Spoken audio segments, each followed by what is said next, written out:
الرحمن الرحیم۔ السلام علیکم۔ حضرت ابراہیم علیہ السلام وہ نبی گزرے ہیں کہ جن سے اللہ تعالیٰ نے بہت بڑی بڑی قربانیاں لی ہیں۔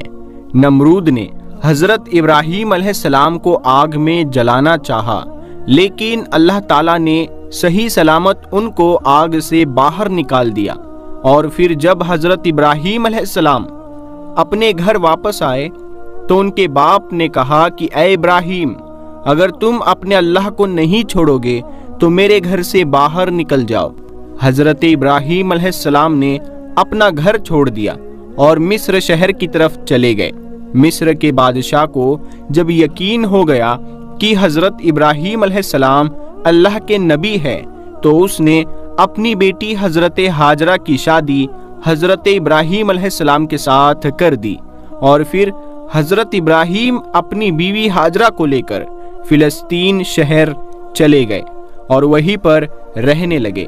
حضرت ابراہیم علیہ السلام کی کوئی اولاد نہیں تھی، اسی لیے دن رات وہ اللہ سے دعائیں کرتے کہ اے اللہ مجھے ایک نیک لڑکا عطا فرما دے۔ کئی سال گزر گئے لیکن بیٹے کی خوشی حاصل نہ ہوئی۔ وقت گزرتا گیا اور حضرت ابراہیم علیہ السلام بوڑھے ہونے لگے، لیکن پھر بھی دل میں ایک امید تھی کہ اللہ مجھے ایک بیٹا تو ضرور عطا فرمائے گا۔ اسی لیے حضرت ابراہیم علیہ السلام 84 سالوں کے بعد بھی حضرت ابراہیم علیہ السلام اللہ سے دعائیں کرتے رہتے کہ اے اللہ میں آج بھی آپ کی رحمت سے مایوس نہیں ہوں، آپ مجھے بڑھاپے کا سہارا اور ایک نیک بیٹا عطا فرما دیجئے۔ آخر اللہ نے حضرت ابراہیم علیہ السلام کی دعا قبول فرمائی اور انہیں 84 سالوں کے بعد ایک بیٹا عطا فرمایا۔ بیٹے کی پیدائش پر حضرت ابراہیم علیہ السلام بہت زیادہ خوش ہوئے اور اپنے بیٹے کا نام اسماعیل رکھا۔ دوستو، آپ اندازہ لگا سکتے ہیں کہ ایک بیٹا جو ایک بوڑھے باپ کو 84 سال کی عمر گزرنے کے بعد بڑھاپے میں دیا گیا ہو تو اس بیٹے کی محبت اس بوڑھے باپ کے اندر کتنی زیادہ ہوگی۔ حضرت ابراہیم علیہ السلام ہر وقت اپنے بیٹے کو اپنے سینے سے لگائے رہتے، اسے چومتے اور کندھوں پر بٹھا کر بازاروں میں گھماتے، اس کے ساتھ کھیلتے اور مذاق کرتے۔ ابھی بیٹے کی پیدائش کا ایک ہفتہ بھی نہیں گزرا تھا کہ حضرت جبرائیل علیہ السلام اللہ کے نبی حضرت ابراہیم علیہ السلام کے پاس آئے اور کہنے لگے کہ اے اللہ کے نبی، اللہ کا حکم ہے کہ آپ اپنی بیوی بچوں کو خود سے دور کر دو۔ حضرت ابراہیم علیہ السلام گھبرا کر کہنے لگے کہ اے جبرائیل، میں اپنی بیوی بچوں کو کہاں لے جاؤں؟ حضرت جبرائیل علیہ السلام نے جواب دیا کہ یہ اللہ بتائے گا کہ آپ کو اپنے بیوی بچوں کو کہاں بھیجنا ہے۔ حضرت ابراہیم علیہ السلام جو اب بوڑھے ہو چکے تھے، یہ سن کر بہت زیادہ گھبرا گئے کہ کیا اب مجھے اپنے اس پیارے بچے سے جدا ہونا پڑے گا؟ یہ بچہ تو ایسا ہے کہ جس کے لیے میں نے 84 سالوں تک دعائیں مانگی، لیکن حضرت ابراہیم علیہ السلام بھی نبی تھے، اسی لیے وہ تو اللہ کے حکم کی خاطر اپنی جان بھی قربان کر دیتے۔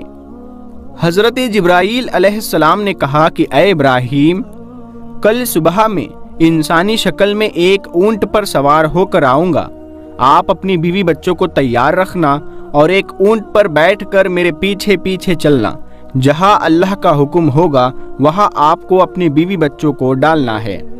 اگلے دن صبح حضرت جبرائیل علیہ السلام ایک انسانی شکل میں اونٹ پر بیٹھ کر آ گئے۔ حضرت ابراہیم علیہ السلام نے بھی اپنی بیوی ہاجرہ کو، بچے کو اونٹ پر سوار کیا اور پھر خود اونٹ پر بیٹھ کر حضرت جبرائیل علیہ السلام کے اونٹ کے پیچھے چلنے لگے۔ حضرت جبرائیل علیہ السلام کا اونٹ آگے آگے چلتا جا رہا تھا اور حضرت ابراہیم علیہ السلام کا اونٹ پیچھے تھا۔ فلسطین سے نکل کر شہروں کے شہر پار ہوتے جا رہے تھے۔